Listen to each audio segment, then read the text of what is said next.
walang nagbabago, walang nadadagdagan sa takot natin mga alipin ng Allah subhanahu wa ta'ala. So inshallah, unti-untiin natin. Napakaikli lamang ito.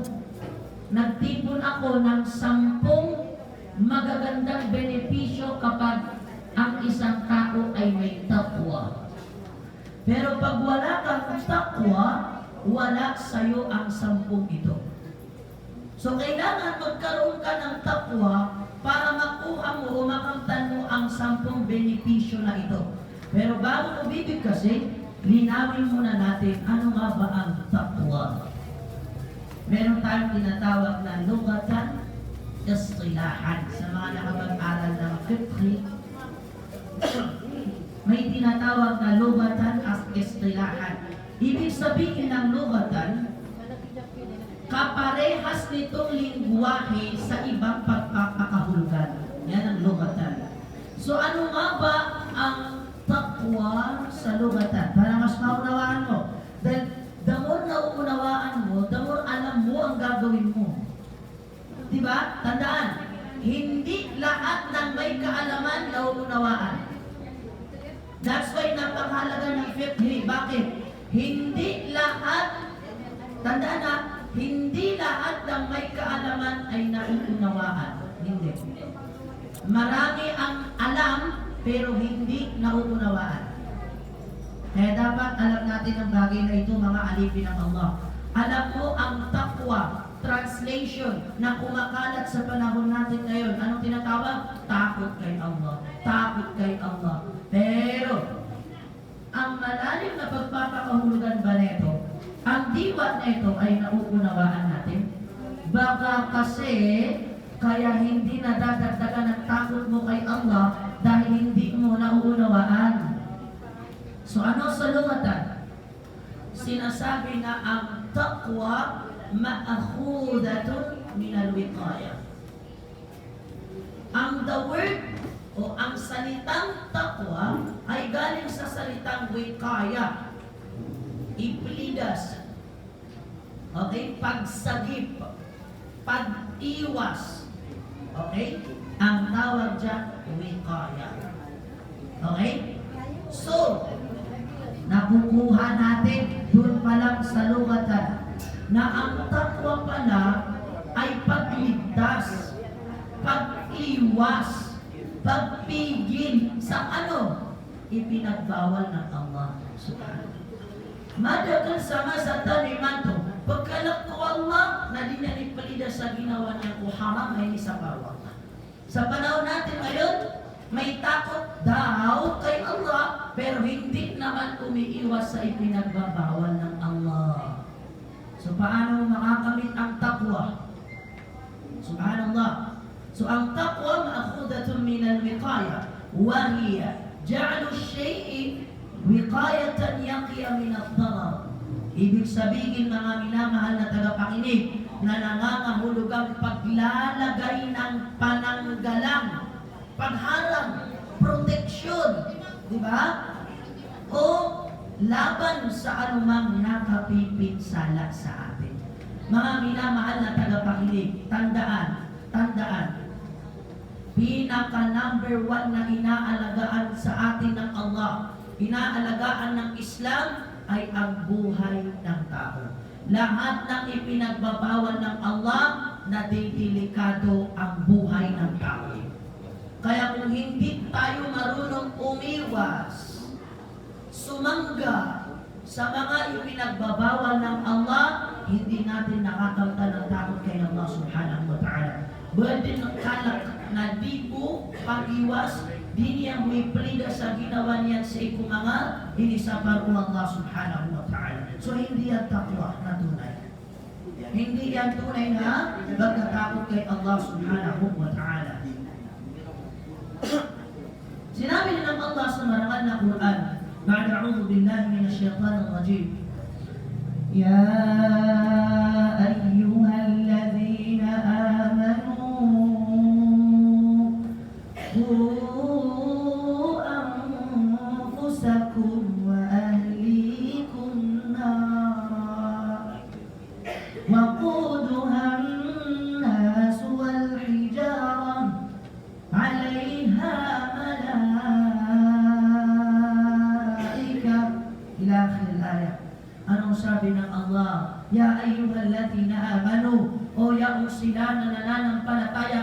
kay Allah. Kung mapaparatya ka, nagdalo ang Allah.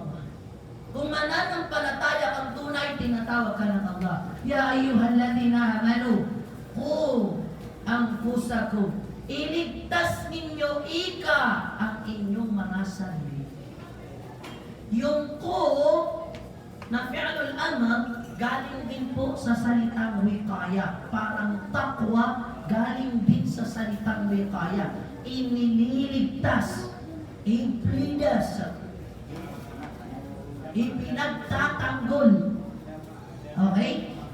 Kung anfusakum, lidas niyo, ginawa niyo, iligtas niyo ika ang inyong mga sarili sa apoy ng impyerno. Hindi lang yun. Ano sabi ng Allah? Wa ahlikum nara, at inyong pamilya.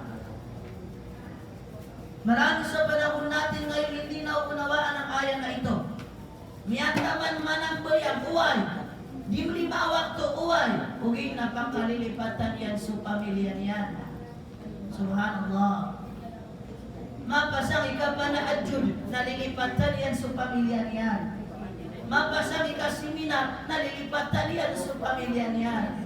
Mapasang galibak sa mafia, napakalilipatan yan sa pamilya niyan. Puro sarili, nakalimutan ang pamilya, iyadan billah. Subhanallah.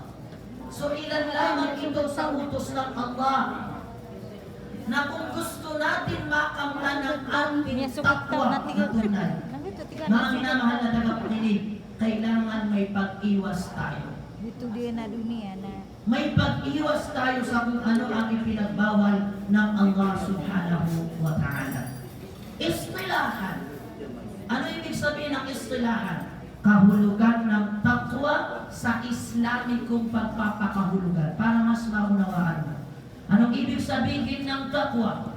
An ta'mala bi ta'atillahi ala nurin min Allah. Ano pa? Tarju thawab Allah. Ano pa? Wa an tatruka ma'siyatallahi ala nurin min Allah takhafu iqab Allah. Sinasabi mga minamahal na tagapakinig na ang takot kay Allah, an ta'mala bi ta'atillahi ala nurin min Allah. Ibig sabihin, ang pagsunod sa Allah subhanahu wa ta'ala batay sa liwanag. Ano itong liwanag? Ano yan? Sunod ka lang ng sunod pero walang liwanag. Ang liwanag na tinutukoy dito ay kaalaman.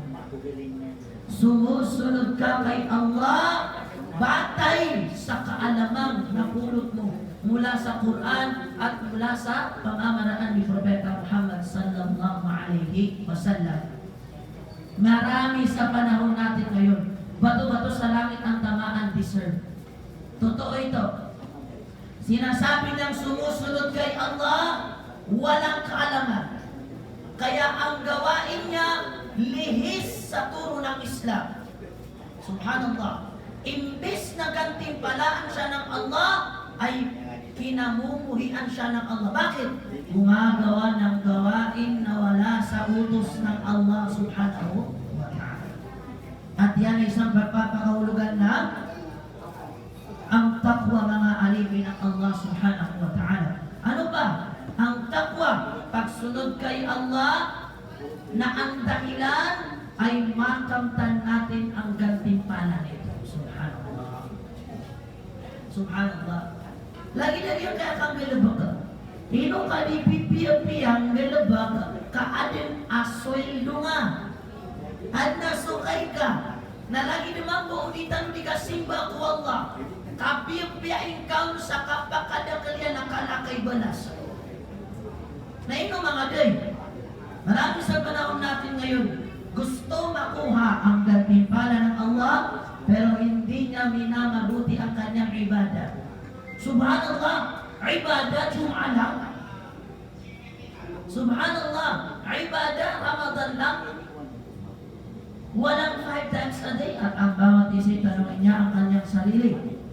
Mga halili ng Allah subhanahu wa ta'ala. At ang bawat isa tanongin niya ang kanyang sarili. Ano ba pagpapakahulugan ng taqwa? An tatruka ma'siyatallahi ala nurin min Allah. Ang iwanan mo ang ipinagbawal ng Allah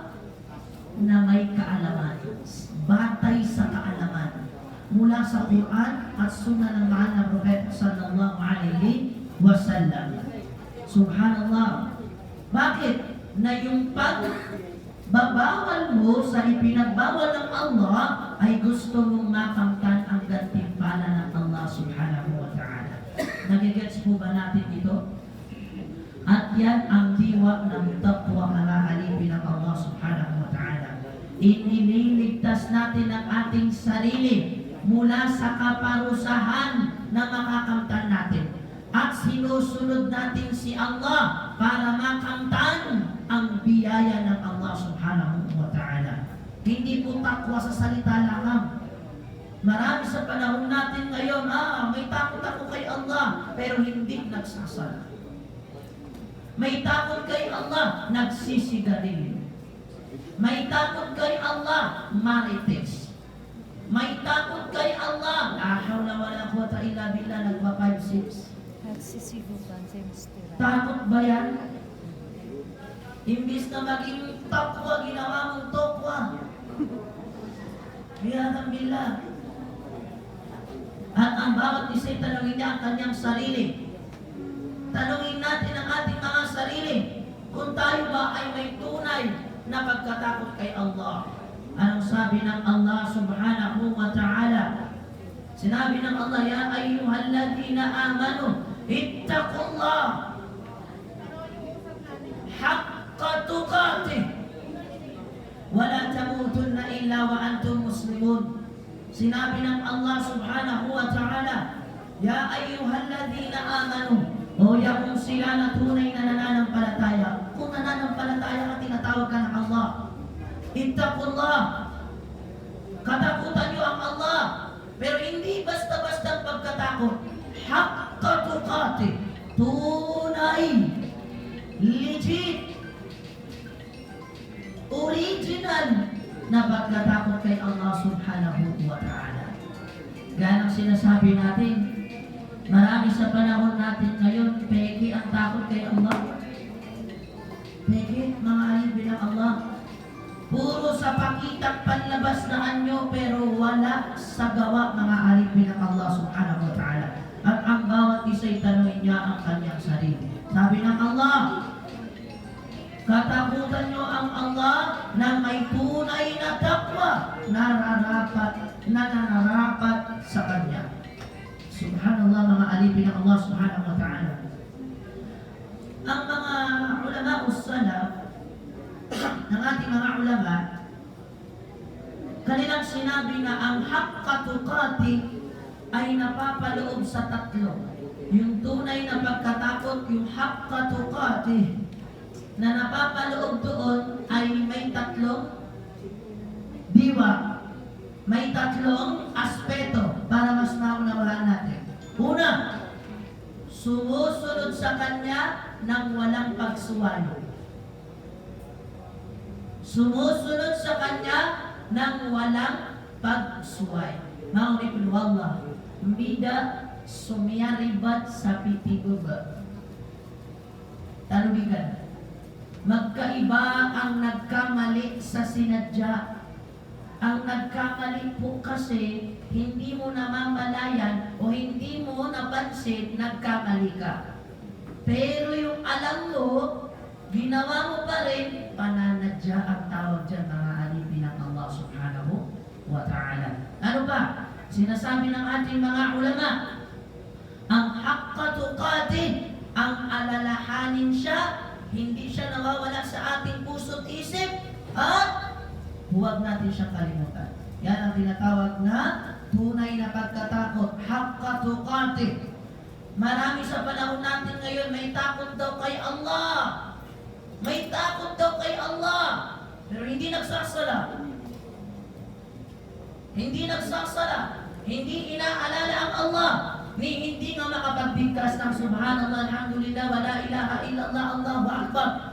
Masasabi lang niya kung nadulas. Minidulas ay daw, Allahu akbar, minidulas. Naulit minidulas na hindi niya kabalas. At ito kaya kabaya, alala yung kali minidulas. Hindi kaya pa mabubutok na.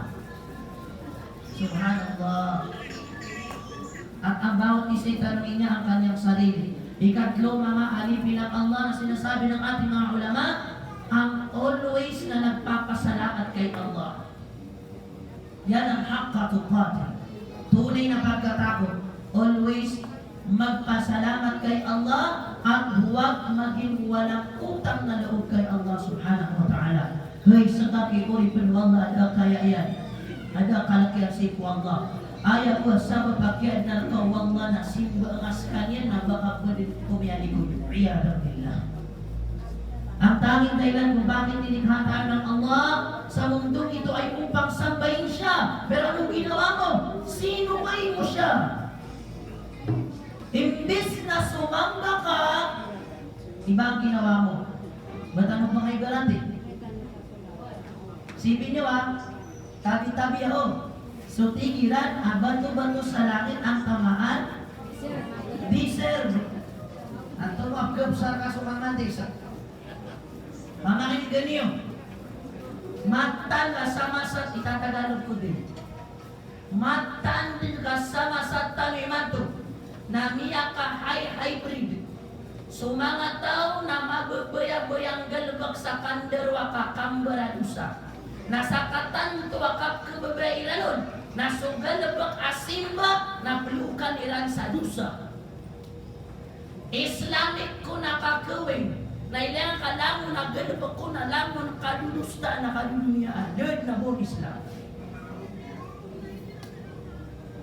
Pansinan niyo man, Mama Beda na Islamic kon ang kalilimod na derd na bangkang kailay ang Islamic ang kalilimod.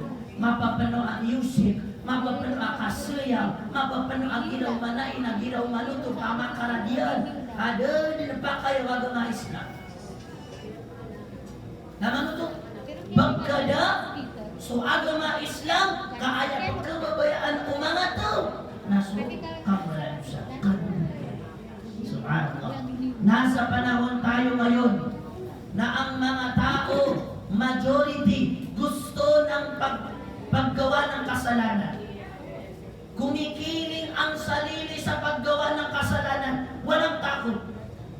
Kumikiling, gusto niya kasalanan. Ayaw niyang pigilan, ayaw niyang magkaroon ng takot. Ang nangyayari, yung Islamikong symposium, yung Islamikong occasion dapat, tulad ng Islamikong kasalan, imbes na Islamikong kasalan, at puro Islamiko ang gagawin, anong nangyayari? Wala kang nakikitang Islam. Wala. Dahil puro kanta, puro sayawan, puro ganito, puro ganyan. Ayaw ko Islamon na kay nuduro siya lima.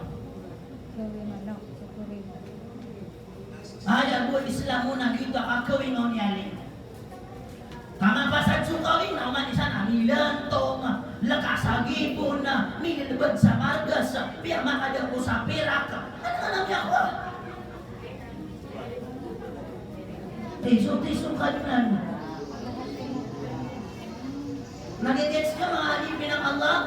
Nasa panahon tayo ngayon na bihira ka na lang makakita ng tao tunay na sumunod kay Allah subhanahu wa ta'ala sa paraan ng Propeta sallallahu alaihi wasallam. Bakit? Umani sana miyang baal sa piano. Miyang baal sa piano. Nagyutuman ni takwa. Ang piyang tunay kapag kababayain ka na kay inisapar wallah na isapar ka. Lalo na sa kabataan ngayon. Yan ang takwa. Kahit gusto mo, dahil binawan ng Allah, ipagbabawal mo. Laging sa akin pa kay Barata. Halimbawa, ako halimbawa. Sinasabi ng mga kabataan minsan, sinasabi ng kabataan minsan, pinagbabawal ni Ustad ang pag-attend sa concert ng mga kantahan. Hindi lang kasi siya marunong umattend. Hindi lang marunong sumayaw. Hindi lang marunong kumanta. Uba ko anak, kung tistoy man doon sa kasiyaw mo kaparinig, nakatuwang sa na kay isa sa parman, pagari ko. Isa sa parman. Api kap kebebaya itaw, kap kegagataw, na kay ini sa parwala na isapar sa ginawa na ginanikalak ka. Ginanikalak ka. Pagdating sa concert, antay di mo na mabubaya. Mabubaya tao na mabu, na kay kalak sa ikwala na ditawsu. Antay di manguda aguraga, di mapasang ikapamagidaan, pag in love, kaya ako kitaw, ugay na pagkisa parta. Ngayon ito, subuan mo Allah, inisaparu Allah, ginanakikalak ka. Di niyo pamakaito sa mga ulama, at giraw ka ng mga Katolika. Sasabihin nyo nga, kaya na mayroong mga ulama, subhanallah, nasaan ang takot? Yun yung takot. Yung nararamdaman mo, kaya mo nagagawa yung kasalanan, nararamdaman din po namin. Pero ang pagkakaiba natin, ipinagbawal namin dahil pinagbawal ng Allah. At ikaw hindi mo pinagbawal sa sarili mo dahil ayaw mo ng takot kay Allah subhanahu wa ta'ala. Yan ang pagkakaiba. Lagi dito, kaya di ako kung mga tao mag-idaydo. Bakwa na kung this time ato. Sayaw, bakwa na sayaw tayo ato. Sunto ka, wasi sunto ka ta. Nakaisa sa para. Nadi-gets nyo? Kapatid sa pananampalatayang Islam, ginanikalak ka. Api ang tunay ka kababay. So mga Kristiyan, api-api ako ni Taang subabuy. Api ang tunay ka piyan ni Taang. Nakainis sa paruan no. Mapita ang konsukan sina, di ko mga muda. Nakay haram. Bawal. Yan ang takot kay Allah. Iplidas ka, ginawang ka, kanya ni sa paruan Allah. Kenapa kalakpuan? Kalakpuan na aming baliw. Kenapa na nikalak si Allah subhanahu wa ta'ala? Wahada khawf. Ginan na tawag ka kalak baliw. Naknabas ka niya ang pure takwa ng mga Allah subhanahu wa ta'ala. At yan ang dapat maunawaan natin. Yan ang pinaka dapat maunawaan natin mga alipin ng Allah subhanahu wa ta'ala. Sinasabi ng ating mga ulama, ang hangkatukati na tipon sa 5. Ataya. So mga ulama, di makapulaglagaya para makuha nga sa takwa na di makapulaglag. Pagkanayron, kang galabag sa kapangumunutan si Allah, paggawa ng pagsunod kay Allah. Ano pa? Kaalaman, may tamang kaalaman para magkaroon ng takwa. Ano pa? Ginugusto mo yung gantimpalang ibibigay ng Allah.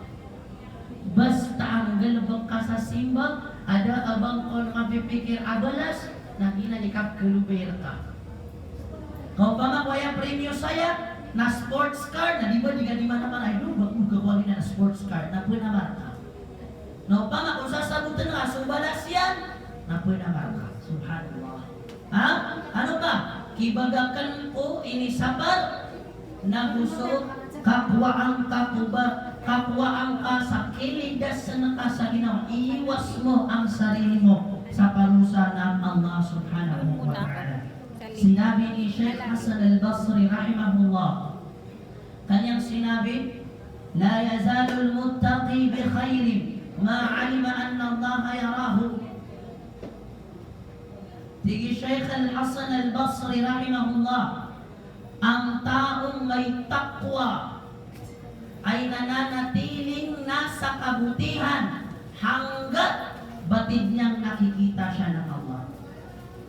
So uri penwala aad na kalakihan na di kada kumapi abatan taman sa mapipikirian ang maiilays kanyan wallah kulang na din yan din galabak. Nagina ni takwa. Yan ang takwa. Kahit magtaro ka na sa kahit sa lupalong na mundo, isipin mo na nakikita ka ng Allah. Sinabi ng Rasulullah sallallahu alaihi wasallam, al-ihsanu an ta'bud Allah ka'annaka tarahu wa in lam takun tarahu fa innahu yarak. Ang ihsan, pagbubuti, pagdadalisay, ay ang sambahin mo ang Allah na para mo siyang nakikita. Kung hindi mo kaya, tandaan mo, nakikita ka niya. Subhanallah. La hawla wa la quwwata illa billah. At dahil doon mga alipin ng Allah, yan ho ang tinatawag na taqwa. Yan ang diwa ng taqwa. Yan ang tunay na pagpapakahulugan ng tunay na pagkatakot kay Allah. Ngayon, iisa-isahin ko lang ha, dadaan-daanan ko lang. Ano ang magiging gantimpala ko kapag ako ay may taqwa? Ano ang benepisyo ng taong may taqwa? Kasi, pag wala kang taqwa, wala sa'yo ang 10 ito. Actually, madami. Pero, nagtipon ako ng 10 pinaka-main important ng benepisyo ng pagkakaroon ng takot kay Allah subhanahu wa ta'ala. Number 1, mga alipin ng Allah subhanahu wa ta'ala, ikaw ay binibigyan ng Allah ng parangal. Ginagawa ka ng Allah, isinasama ka ng Allah sa pinakamararangal na tao sa paningin ng Allah. Allahu Akbar. Ay, tabi-tabi ako, dapat susugatan mo sige. Di ba kaya kaya mga tao sa dunia, tabi-tabi ako, o di rong king gulaw-law, di na king galaba. Di ba madakliman to sumapasang ikan gato? Di ka paro, di makakuha sa posisyon yan. O di nakadato yan. Na wallahi al-azim, apir to na ikadato ka sa dunia, di ka pagkaato sa biyang kaya tawad na kalakyan si Allah. Kasapang ilaylayan mo Allah, na yung pinakamana idaradat, pinakamalaki ang mataas na antas sa paningin ng Allah, yung may takwa, may takot kay Allah subhanahu wa ta'ala. Sinabi ng Allah sa marangal na Quran, inna akramakum indallahi atqakum. Tunay na ang pinakamarangal sa inyong mga tao sa paningin ng Allah ay ang may pinakamaraming takwa kay Allah subhanahu wa ta'ala. Allahu Akbar. Kaya ito na hindi ka dato ka nagtakwa Allah. Hindi ba rin ka ba na dato puti? Sika magkataami sa alun. Subhanallah. Mga alipin ng Allah, kung gusto niyong tumaas ang inyong antas, bigyan kayo ng parangal ng Allah, sa paningin ng Allah, pinakamataas ka, magkaroon ka ng takot kay Allah subhanahu wa ta'ala. Magkaroon ka ng takot kay Allah subhanahu wa ta'ala. Sinab sa tafsir ni Ibn Jarir al-Tabari rahimahullah, kanyang tafsir, sinabi na Inna Allah ja'ala al-fadla bil-taqwa la bil-ahsab wa la bil-ansab. Sinabi ni Imam Jarir al-Tabari rahimahullah, katotohanan na ang Allah, ginawa niya na ang tunay na karangalan ay nakabatay sa taqwa, hindi sa angkan at lahi. Hindi sa angkan at lahi. Dahil ang tunay na mataas na parangal sa paningin ng Allah ay ang mga taong may takot kay Allah subhanahu wa ta'ala. Di ba sa nasa tamin mo ito, mga sabi kami na rin, kakilala, mga anak kami ang pamilya. Ha? Oy, mga anak kami na pamilya, anak kami yung Allah. Nagito man ipagilay. Ha? Apias ka, di pinakamana pamilya sa dunia. Nauda, kalaki yung Allah na sekali, pinakamababa ang mga pamilya sa dunia. La hawla wa la quwwata illa billah. Allah mga alipin ng Allah subhanahu wa ta'ala. Dadaan na lang natin, ikalawang benepisyo ng taong may takot kay Allah, binibigyan ng Allah ng solusyon sa lahat ng suliranin. Binibigyan ng Allah ng solusyon sa lahat ng kanyang problema, kanyang pinagdadaanan na pasulubunun o Allah na nalinyang kito ko. Sabi ng Allah sa marangal na Quran, وَمَنْ يَتَّقِ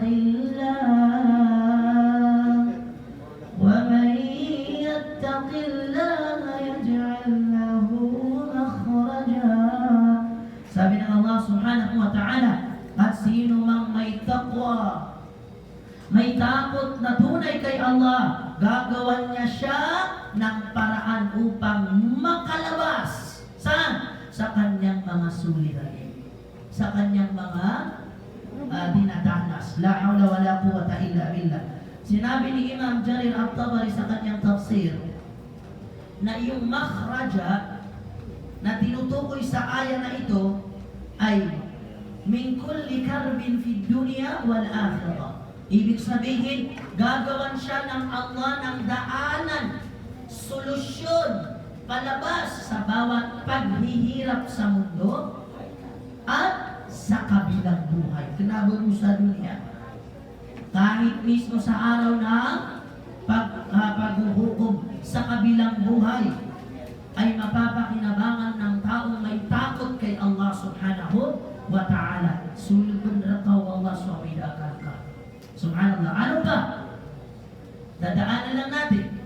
Ikatlo, mga alipin ng Allah, kapag ikaw ay may takot kay Allah, pagkakalooban ka niya ng kabuhayan mula sa mga hindi mo inaasahang pangyayari. Nauripin mo Allah, mida so rizki ang ni'ma. Miya panutulak na isi ko mga uktita. Mida so rizki ang ni'ma. Sa panahon natin ngayon, puro kayo dua ng rizk, pero walang humingi ng ni'ma. Mida so rizki ang ni'ma. Umalisan ako pangani sa rizki, nagaaba pangani sa ni'ma. Katagir niya gulutan na si Sheikh Haro. So rizki na apya ka pinakakapir sa dunia na rizki ang Allah. Ugin na so ni'ma, nasigo ipumagay Allah kuwad na kanakiyan si Allah subhanahu wa ta'ala. Tunay Allah, wa min dabbatin fil ard. Api-ati yan sulamon o pangangayaman sa dunia na rizki ang penuto Allah. Api-akapiran sa dunia, munapik kapal na rizki ang kadno Allah. Ayaw sto, akan na ba ipumugay lang mo Allah na ni'ma. Ano yung ni'ma? Para mas maunawaan natin, ang ni'ma ay yung pagiging Muslim mo, naging mu'min ka, naging matatakutin ka, ang tawag dyan ni'ma. Miya, aapas-apas niya, so kapamang sa riski ng kapir. Di niyan panginin ko Allah, ya Allah, nabaloy ako nga Muslim. Maalakan na kaya Allah. Bali ako nga mapaparatya ya Allah. Bali ako nga mga limbabaan ya Allah. Bali ako nga da. Kaumanisa nakadudunyan ya Allah. Rizki, pulos. Subhanallah. Para mas maunawaan natin, ang rizki, pag nagamit sa tama, ang tawag doon ni'ma. Ang rizki, pag nagamit sa maling paraan, ang tawag doon nikma. Para mas naunawaan ng lahat. Okay? So, kailangan unahin natin ang ni'ma. Dahil hindi lahat ng rizk ay ni'ma, pero lahat ng ni'ma ay rizk. Subhanallah. Mada kalimat tabi-tabi ya kasus sudah itu. Mada kalimat tabi kewasa. Tadi pesio sambayan. Kami ataman sa rizki nada abauna ni'ma. Subhanallah. Ha? Kailangan maunawaan natin ang bagay na ito, mga alipin ng Allah subhanahu wa ta'ala. Ikatlo, sabi ng Allah, wa yarzuquhu min haythu la yahtasib. Kapag ang tao ay may takot kay Allah, may takwa, tunay na pagkatakot, ririskihan siya ng Allah ng risk na hindi na niya namamalayan. Ang risk, kabuhayan. Kita rusudin ka di ka pangawiyagan sa dunia, alip betusan na risk. Tandaan natin ito, mga alipin ng Allah subhanahu wa ta'ala. Ikaapat, dahil may kilang oras, kapag ikaw ay may takot kay Allah subhanahu wa ta'ala, pinadadali ng Allah ang kanyang mga gawain. So lang magalbog ka na pulubulubog na Allah. Lahat ng gawain mo ay magiging madali. Kahit yung napakahirap sa iba, sa'yo yan bulubulubog. So saan ba yan? Lima-lima wakto. Nasudah ka lagi na miyargir ginoon. Nahiginan nakalag ka ko Allah, napilagulog din na ka Allah, so saan ba yan? Kapag ginoon ka na, gitu. Sunat ako pernah, ikakurang sunat ha? Subhanallah. Naigin ada 5 beses na nga lang nabagsasala sa loob ng isang araw, ang bigat-bigat sa kanya. Kalangon na dakwa na minidakwan yan. Niyalita kami, tiyuruga ko, iyukawan ako, lakon. Subhanallah. At ang bawat isa ay tanongin niya ang kanyang sarili. Ikalima, mga alipin ng Allah subhanahu wa ta'ala, kapag ikaw ay may takot kay Allah, pinapatawad ang mga kasalanan mo at dinaragdagan ang gantimpala mo. Subhanallah. Sabi ng Allah sa marangal na Quran, وَمَنْ يَتَّقِ اللَّهَ يُكَفِّرْ عَنْهُ سَيِّئَاتِهِ وَيُعْظِمْ لَهُ أَجْرًا. Sabi ng Allah subhanahu wa ta'ala, at sino man ang may takwa, may takot kay Allah, aalisin niya ang kanyang mga kasalanan at palalakihin ang kanyang mga gantimpala. Masya Allah. La hawla wa la quwwata illa billah. Sino ba naman ang ayaw ng gantimpala? Sino ba naman ang ayaw dagdagan sa kanya ng Allah ang gantimpala? At patawarin ng Allah kanyang mga kasalanan. Magkaroon tayo ng takot kay Allah. Ika-6, mga alipin ng Allah, tinatanggap ng Allah ang kanyang mga mabubuting gawain. Ayaw buwak dari maan wallah agalabak kutawaan ng kalakyan si Allah. Pero don't get me wrong, medyo lilinawin natin ang bagay na ito. Sinabi ng Allah sa Quran, innama yataqabbalu Allahu minal muttaqin. Tunay na tinatanggap lamang ng Allah ang mga gawa ng mga taong may takot o takwa kay Allah subhanahu wa ta'ala. Sinabi ni Ibn Jarir al-Tabari sa kanyang tafsir, walaysa al-muradu annahu la yuqbalu min al-mudhnibi shay'an. Sinabi ni Imam Jarir al-Tabari, ang layunin ng talatang iyon o ang aya na ating binanggit ay hindi na walang anumang tatanggapin ang Allah mula sa makasalanan. Ibig sabihin, kung makasalanan ka, ay hindi natatanggapin ng Allah ang iyong mga mabubuting gawain, hindi po. Ang ibig sabihin, sa halip, ang kahulugan nito ay hindi tinatanggap ng Allah ang isang gawain maliban kung ito ay may kasamang taqwa at ikhlas. Pagsunod at ikhlas. Al-mutaba'atu wal-ikhlas.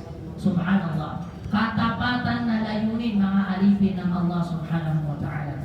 Ikapito, dahil dinadaanan lang natin, ang mga taong may takot kay Allah, kasama nila ang Allah subhanahu wa ta'ala. Okay? Sabi ng Allah, inna Allaha ma'al ladhina ttaqaw. Tunay na ang Allah ay kasama ng may mga takwa. Okay? Hindi sa lahat ng bagay kasama. Ang tinutukoy doon sa kanyang kaalaman, sa kanyang pagtulong, tinutulungan siya ng Allah, sa kanyang pag-alalay sa kanya, sa kanyang pag-iingat at pangangalaga sa kanya. Ganyan ang tinutukoy na kasama ka ng Allah, bibigyan ka ng kaalaman ng Allah, tutulungan ka ng Allah, aalalayan ka ng Allah, at iingatan at pangangalagaan ka ng Allah. Bakit? May takot ka kay Allah. Subhanallah. Subhanallah, mga minamahal na tagapakinig. Ikawalo, ang taong may takot kay Allah, magtatagumpay sa kabilang buhay.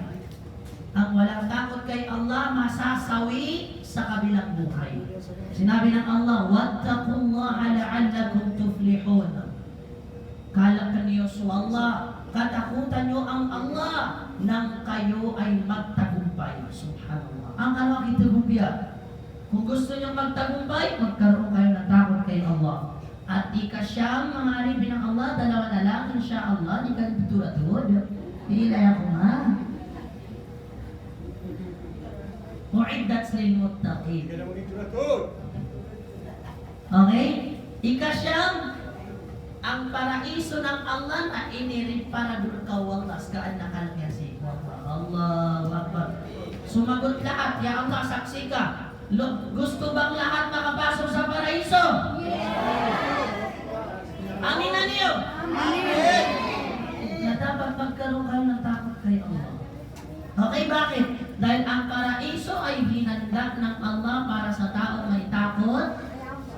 ang mga alipin ng Allah subhanahu wa ta'ala. At lastly, ito na ang pinakaiwanan ko sa lahat ng minamahal na tagapakinig. Tandaan, pag ikaw ay may takot kay Allah, nagkakaroon ka ng paghatol, pagkilala, ibig sabihin, furqan, na pag din ka di mapakasenggaya sumapya at marata, din ka di mapakasenggaya suriwat aguso benar. Marami sa panahon natin ngayon, subhanallah, hindi niya kayang pag-separatein ang mabuti at masama. Bakit?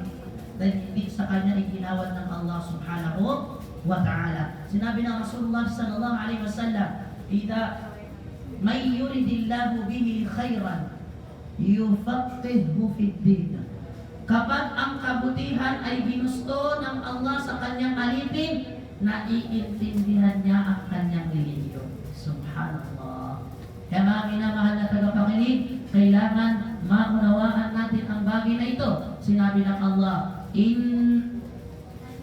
tattaqullaha yaj'al lakum furqana. Kung magkakaroon kayo ng takot kay Allah, bibigyan niya kayo ng furqan. Ibig sabihin, pamantayan upang makilala ang katotohanan at kamalian mga alipin ng Allah subhanahu wa ta'ala. Maraming salamat po sa inyong lahat. Barakallahu fikum wa jazakumullahu khairal jaza ala husni istima'ikum minni. Walihada, assalamu alaikum warahmatullahi wabarakatuh. Waalaikumsalam.